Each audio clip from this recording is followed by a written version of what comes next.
Hi friends. Good evening to all. இன்னோட கிளாஸஸ்ல இருந்து இந்த session start ஆகுது உங்களுக்கு.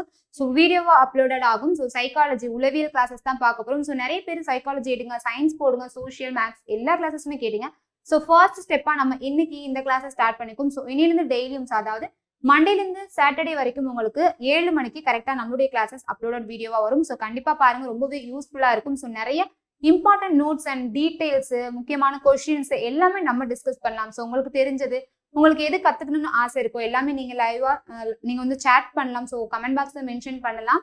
நம்மளுடைய கிளாஸஸ்க்கு கீழே, இந்த ரெக்கார்டட் கிளாஸ்க்கு கீழே கூட நீங்க ரெக்கார்ட் பண்ணலாம். அதே மாதிரி நம்மளுடைய கிளாஸஸ் உங்களுக்கு பிடிச்சிருந்துச்சு அப்படின்னாலும் கண்டிப்பா நீங்க கமெண்ட் பண்ணுங்க. பிடிச்சிருக்கு மேம், நிறைய கிளாஸஸ் போடுங்க, ரொம்பவே யூஸ்ஃபுல்லா இருக்கு அப்படின்ட்டு கமெண்ட் பண்ணுங்க.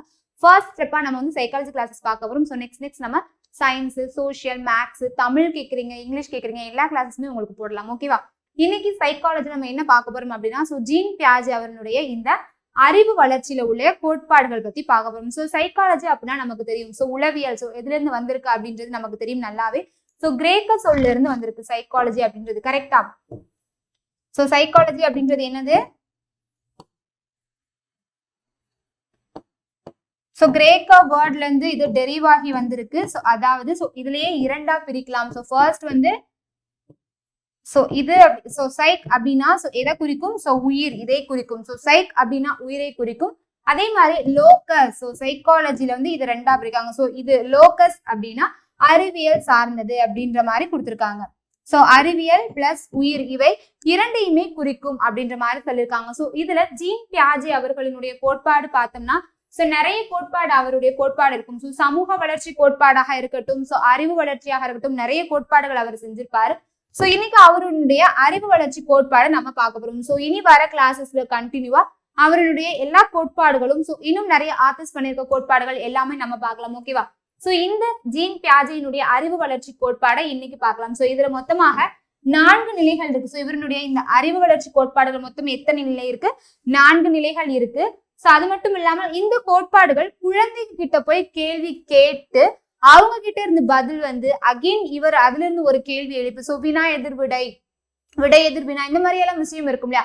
அதே மாதிரி அவங்க ரிப்பீட் பண்ற ஆன்சருக்கு அகைன் இவர் அதுல இருந்து கொஸ்டின் எடுக்க, மறுபடியும் அவங்க ஒரு கொஸ்டின் எழுப்ப, அதே மாதிரி குழந்தை கிட்ட போய் கேள்வி எழுப்பி அதுல இருந்து நிறைய அனாலிசிஸ் எல்லாம் பண்ணி, நிறைய ஆராய்ச்சி எல்லாம் பண்ணி இந்த கோட்பாடை இவர் எடுத்தாரு அப்படின்னு சொல்லப்படுகிறது இந்த ஜீன் பியாஜேவினுடைய அறிவு வளர்ச்சி கோட்பாடு. இதுல மொத்தமாக 4 இருக்கு. ஃபர்ஸ்ட் பட்டறி நிலை இருக்கு.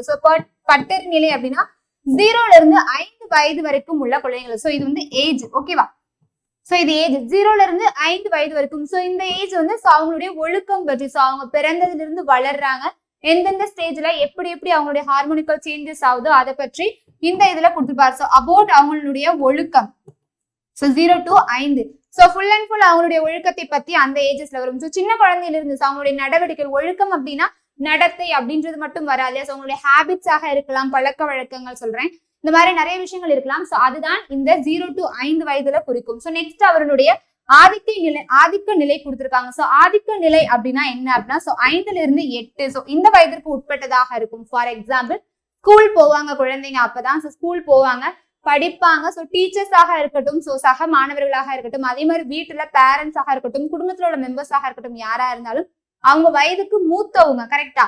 அவங்க சம ஏஜ்ல அவங்க வயதுக்கு மூத்தவங்க அவங்கள ஆட்டி படைப்பாங்க அப்படின்ற மீன் பண்ணுவாங்க இல்லையா? பேச்சு வழக்குல. அதே மாதிரிதான் அவங்க அவங்களை ஆதிக்கப்படுத்தி வச்சிருப்பாங்க. அது நல்ல விதமாகவும் இருக்கலாம், கெட்ட விதத்திலாகவும் இருக்கலாம். நான் சொல்ல போறது எப்படின்னா, நல்ல விதம் அப்படின்னா சில பேர் அன்பால அடிமைப்படுத்தி வச்சிருப்பாங்க, கெட்டது அப்படின்னா சில பேர் அதிகாரத்தால அடிமைப்படுத்தி வச்சிருப்பாங்க. நமக்கு அதை பிரிச்சுக்க தெரியும், செப்பரேட் பண்ண தெரியும். அன்பால அப்படின்னா நல்லது, அதிகாரத்தால் அப்படின்னா கெட்டது அப்படின்ற மாதிரி புரிஞ்சுக்கணும். அதே மாதிரி அதிகாரத்தால பண்றது ஃபுல்லாவே கெட்டது அப்படின்னு சொல்ல முடியாது. இப்படி பண்ணாதான் அவங்க அடங்குவாங்க, இந்த விஷயத்த கேட்பாங்க. நம்ம வாய்ஸ் ரைஸ் பண்ணாதான் அவங்க சில விஷயங்கள் கேட்பாங்க அப்படின்ற மீன் கூட பண்ணிக்கலாம். அதற்காக அது தப்பான வே அப்படின்னு எடுத்துக்க முடியாது. சில பேர் அன்பாகவும் பரிசுகள் நிறைய கொடுத்து மோட்டிவேட் பண்ணுவாங்க. நீ ஸ்கூல்ல ஹோம்ஒர்க் பண்ணல அப்படின்னா டீச்சர்ஸ் என்ன பண்ணுவாங்க? தண்டனை கொடுப்பாங்க, பனிஷ் பண்ணுவாங்க. இப்போ உள்ள நிறைய டீச்சர்ஸ் என்ன பண்றாங்க? நான் உனக்கு நாளைக்கு சாக்லேட் வாங்கி கொடுப்பேன், நீ ஹோம்ஒர்க் பண்ணிட்டு வரணும். நான் உனக்கு இது கொடுப்பேன், ஹோம்ஒர்க் பண்ணிட்டு வரணும். இந்த மாதிரி நிறைய குழந்தைங்க அதற்காகவாது ஹோம்ஒர்க் பண்ணுவாங்க. டீச்சர் அடிப்பாங்களா, நான் பண்ணணும் அப்படின்ற குழந்தைகளும் இருக்காங்க. இன்னைக்கு என்ன டீச்சர் டிஃப்ரெண்டா கொண்டு கொடுப்பாங்க, அதுக்காகவாது இந்த ஹோம்ஒர்க் பண்ணணும்டா அப்படின்ற மாதிரியான குழந்தைகளும் இருக்காங்க. அப்ப அன்பு அண்ட் ஆதிக்கம், அதாவது அதிகாரம், இவற்றை இரண்டாலுமே ஆதிக்கம். சோ அவங்கள பரிசு பிளஸ் தண்டனை இதை கொடுத்து அவங்களை ஆதிக்கம் செலுத்தி வைப்பாங்க. பரிசு பிளஸ் தண்டனை. சோ கரெக்டா? இது இரண்டுக்கும் அவங்க அடிபணிந்து போகணும் அப்படின்ற மாதிரி. சோ நெக்ஸ்ட் சமூக நிலை. சோ சமூக நிலை பார்த்தோம் அப்படின்னா 9 இருந்து 13 வயதுக்குட்பட்ட குழந்தைகள். சோ அப்பதான் ஒப்பார். சோ ஒப்பார் குழு அப்படின்னா சக வயது நண்பர்களுடன் பழகுதல். சோ ஒப்பார் குழு. சோ ஒப்பார் குழு மீன்ஸ் சக வயது மாணவர்களுடன் பழகுதல். சோ அவங்களுக்கு ஃப்ரெண்ட்ஷிப் வருவாங்க. சோ அந்த ஃப்ரெண்ட்ஸ் கூட அவங்க படிக்கிறது சேர்றது சோ எல்லாமே அதுலதான் இருக்கும். சோ அவங்க பழகுவாங்க. சமூக நிலை. சோ அட்வைஸ் நிறைய வரும், கத்துப்பாங்க. அதே மாதிரி அவங்களுக்கு ஒரு விஷயம் நடந்திருக்கும். சோ ஒரு கஷ்டம் தர விஷயமாக இருக்கட்டும், அவங்களுக்கு அது நடந்திருக்கும். சோ ஏதாவது ஒரு பல்பு வாங்கின மொமெண்டாக இருக்கட்டும், அவங்களுக்கு நடந்திருக்கும் இல்லையா? சோ அது நமக்கு ரொம்ப ஹர்ட்டிங்கா இருக்கும். அந்த இடத்துல எல்லாரும் சிரிப்பாங்க. அதுக்கப்புறம் சாரிடா உனக்கு ஹர்ட் ஆயிடுச்சுன்ற மாதிரி கேட்பாங்க.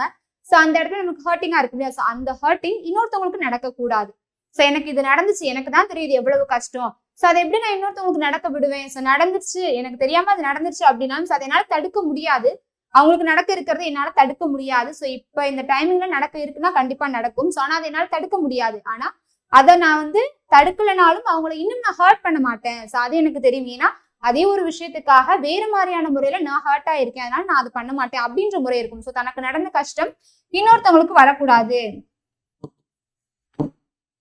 தனக்கு நிகழ்ந்த கஷ்டம் இன்னொருவருக்கு நிகழக்கூடாது.